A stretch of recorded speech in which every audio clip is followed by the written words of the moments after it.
Bonjour mesdames et messieurs, bienvenue dans votre chaîne Parlons Congo. Nous vous partageons chaque jour les informations politiques et sécuritaires de la République démocratique du Congo.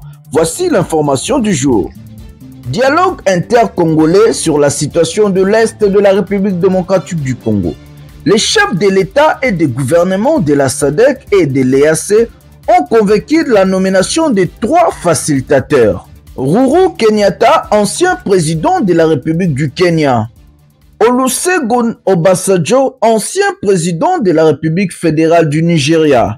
Et Desalek Bosch, ancien premier ministre de la République fédérale démocratique d'Éthiopie.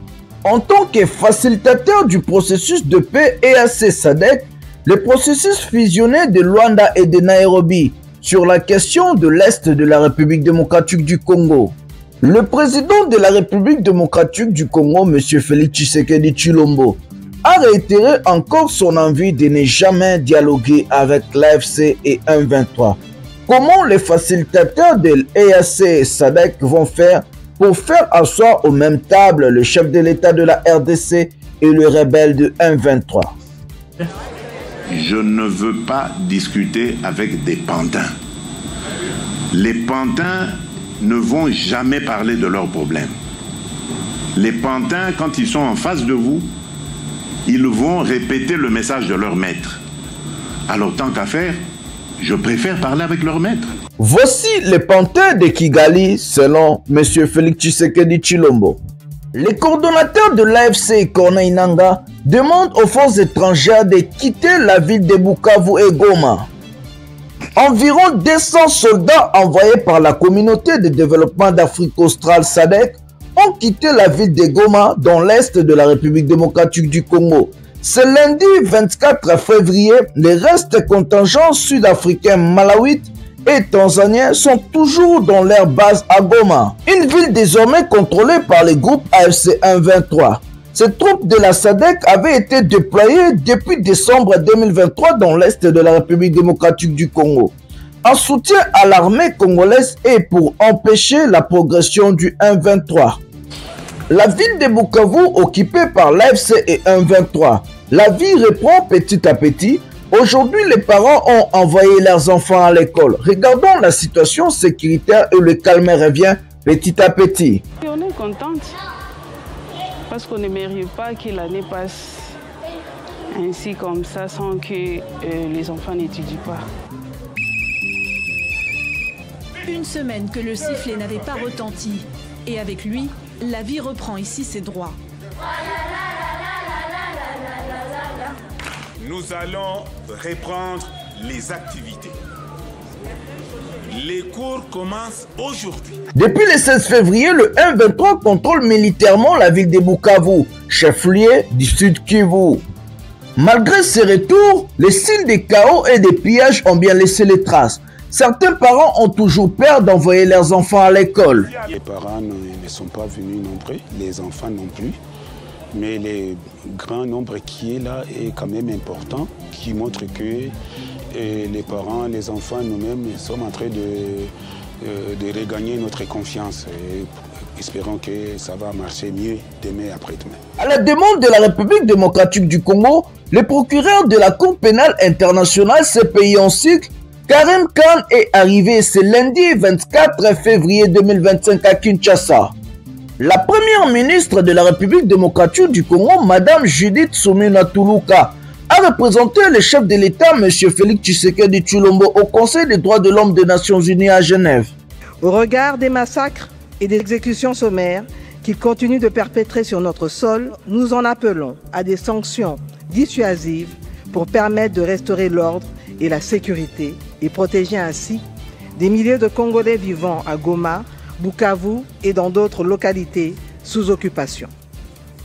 Nous continuons à ce jour d'enterrer les morts que nous n'avons pas cessé de dénombrer et de compter, des millions de déplacés sans abri dont la plupart des camps ont été détruits par les forces d'occupation. La situation sécuritaire et humanitaire dans l'est de la République démocratique du Congo a atteint des niveaux alarmants. Selon les chiffres du ministère de la Santé, depuis le mois de janvier 2025, le conflit a provoqué, entre autres, la mort de plus de 7000 compatriotes, dont plus de 2500 corps enterrés sans être identifiés et plus de 1500 corps traînent encore dans les morgues. Plus de 215 cas de choléra identifiés et plusieurs cas de Mpox non pris en charge avec risque d'expansion. La destruction de plus de 90 sites, 90 sites d'accueil des déplacés internes, des attaques contre les hôpitaux et entrepôts humanitaires. Plus de 450 000 personnes, selon l'ONU, sont sans abri, nourriture et eau. Plus de 27 millions sont en besoin d'assistance humanitaire et plus de 2,8 millions de déplacés internes en République démocratique du Congo et particulièrement à l'Est. Le président de l'ECD, Martin Fayulu, dénonce l'attaque de son porte-parole par la force du progrès. Il dit, je cite, « Après l'attaque des ambassades, ce sont désormais le parti de la résistance qui sont pris pour cible. Ces individus ont même tenté d'assassiner Prince Epenge, mon porte-parole. Ils veulent museler la résistance. Peine perdue. Chilombo est incompétent, il doit partir, dit Martin Fayulu.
Botala degré ya mboka de tomo kende.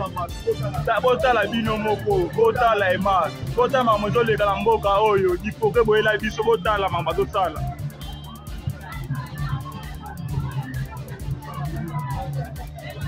Nous botala ndenge batuminda kwa batu, bolomona video ya ngoyo. Botala dipoke boyela biso na mboka oyo, démocratie.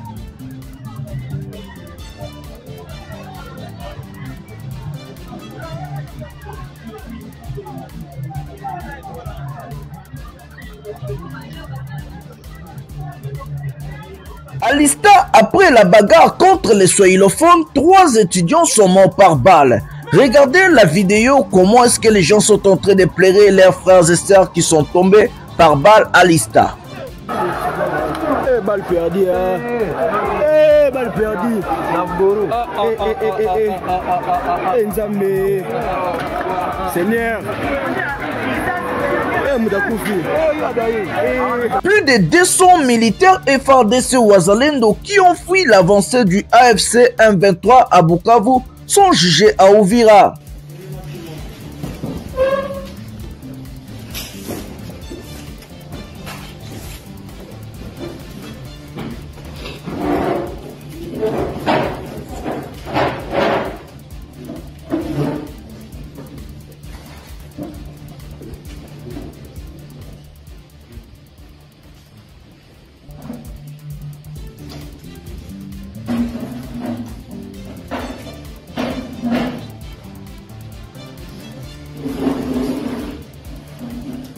À droite,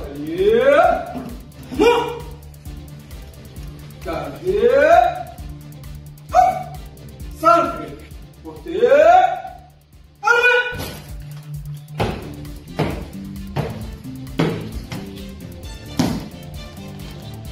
Monsieur le président du tribunal militaire des garnisons de Butembo, mon capitaine, police d'audience devant vous pour vous présenter les prévenus à comparaître à l'audience de ce jour. Commandant police d'audience, Mouindo Moussa. Merci pour les honneurs d'audience publique de ce jour. Les retours de plus de 800 policiers de la République démocratique du Congo qui ont fui l'avancée du 1-23 AFC à Bukavu par le Burundi.